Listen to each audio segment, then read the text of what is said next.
चॅनलमध्ये.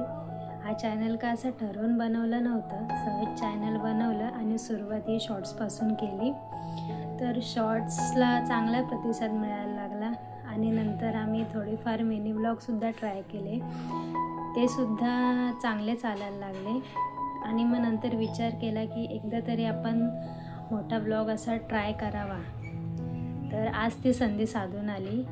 आज होती आमच्या अहोंना सुट्टी, तर विचार केला थोडंसं बाहेर ट्रॅव्हल करावं. तर तुम्ही नक्की बघून सांगा की तुम्हाला हा ब्लॉग कसा वाटला. जर आवडलाच तर लाईक करा, शेअर करा, सबस्क्राईब करा. थँक्यू.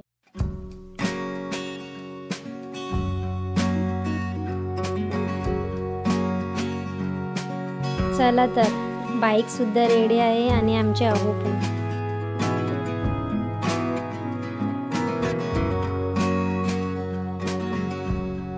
बऱ्याच दिवसांनी बाहेर जाणार म्हटल्यावर चेहऱ्यावर आनंद हा वेगळाच होता.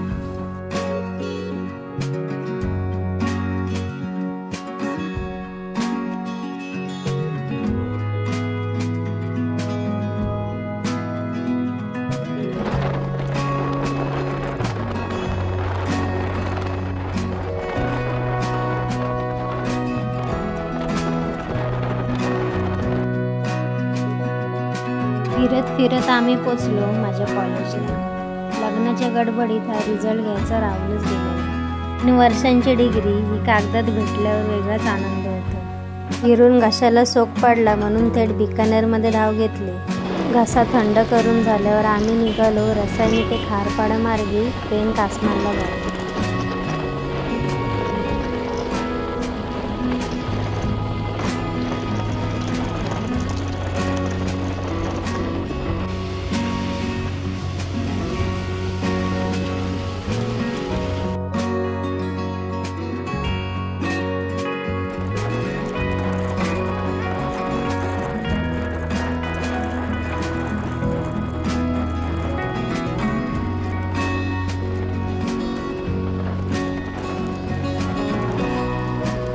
आणि मध्येच पावसाने आमची तारांबळ उडवली. पाऊस थोडा कमी झाला आणि आम्ही निघालो. त्या पोटात कावळे ओरडायला लागले. आम्ही गेलो स्पेशल बिर्याणी खायला. पावसाने मात्र परत आंघोळी घातलीच. गरम गरम बिर्याणीचे आगमन झाले आणि आम्ही लगेच त्याच्यावर ताव मारायला सुरुवात केली. तो सुद्धा छान होता. खाऊन झाल्यावर आम्ही निघालो पुढच्या वाटेला, म्हणजेच कासमाळ्याला जायला.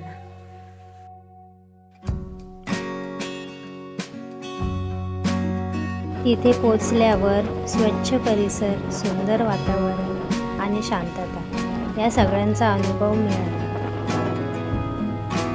हलका हलका पाऊस आणि धुकं असं सुंदर वातावरण होतं. आजूबाजूचा परिसर पाहून मन खूप प्रसन्न झालं. वेगवेगळ्या प्रकारची झुडपे, झाडे आणि छोटे पक्षी व त्यांचा किलबिलाट हे सगळं ऐकतच राहावंसं वाटत होतं.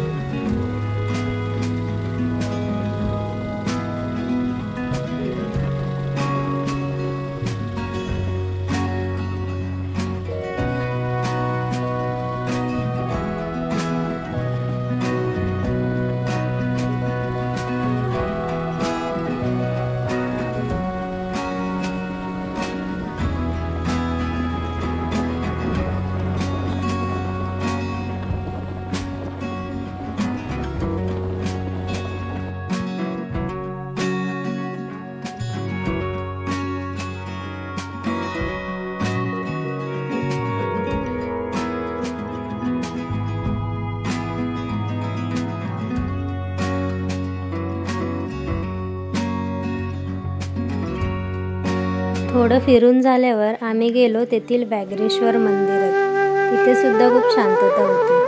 हे मंदिर 400-500 वर्ष जुने आहे.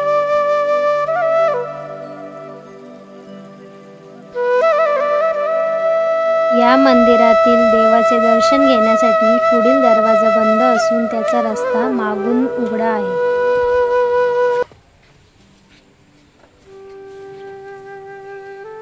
इथे आता जरी गर्दी नसली तरी महाशिवरात्री आणि श्रावणी सोमवार यासारख्या सणांच्या वेळी भाविकांची प्रचंड प्रमाणात गर्दी होते.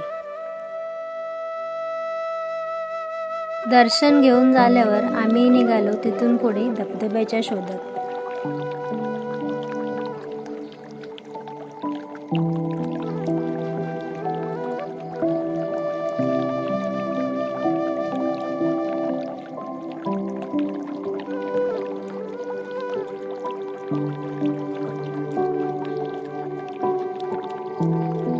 पावसाळ्यामध्ये हा धबधबा अजून सुखद आणि निसर्गरम्य वाटायला लागतो.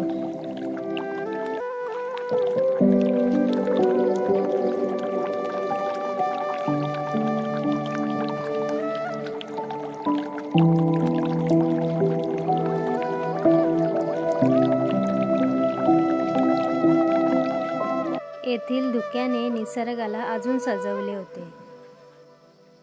हिरवी झाडे, डोंगर आणि धुकं पाहून जणू काही स्वर्गातच आलोय की काय असं वाटत होतं.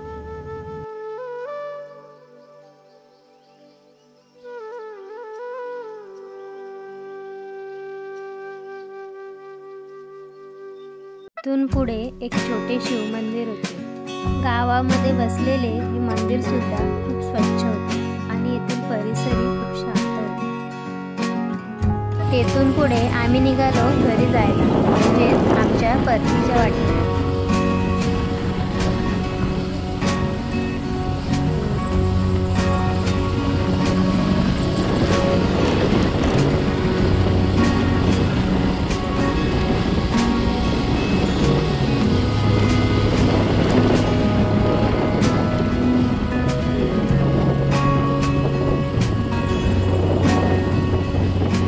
माझा पहिला ब्लॉग तुम्हाला कसा वाटला हे नक्की कमेंट करून सांगा.